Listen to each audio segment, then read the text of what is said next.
There's something they say about being funny. Always know your audience. That's especially true when your audience is the Chinese military, because a simple joke could land you with a $2 million fine. Here's our report. They say all jokes come from a place, meaning there is a grain of truth in every joke.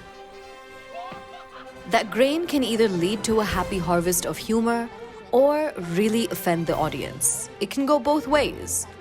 The problem is, when said audience is the Chinese government, the scales usually tip towards the latter. Because the Chinese censorship laws are no joke. So comedy can have tragic consequences, and there is a heavy price to pay, literally. A Chinese comedy studio cracked a joke this week, though the military wouldn't call it that, because the studio compared China's military to stray dogs. This was during 2 live performances in Beijing, and the People's Liberation Army was livid.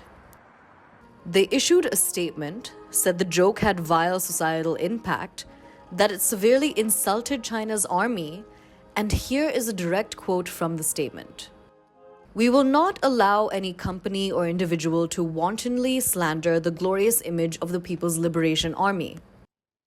This so-called slandering of glorious image then invited glorious repercussions too. The comedians had to face the music. Their studio has been fined $2 million. Their performances have been indefinitely suspended, and an investigation was held against them.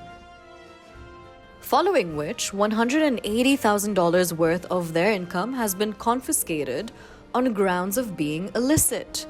The government has also ordered the studio to deeply reflect on the lessons from this incident. Ouch, right? But if China's military thinks theirs is an original strategy, they are wrong. This is typical strict parent behavior. Ask any Asian kid. The parents not only get offended real quick, they also turn every joke into a life lesson. They take away your toys, they send you to your room, and they demand that you rethink about the so-called lesson.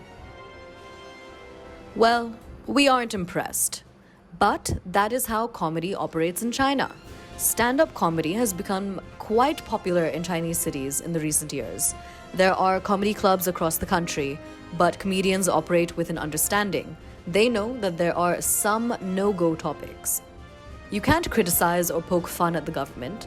Some venues even demand that comedians send full transcripts for a check.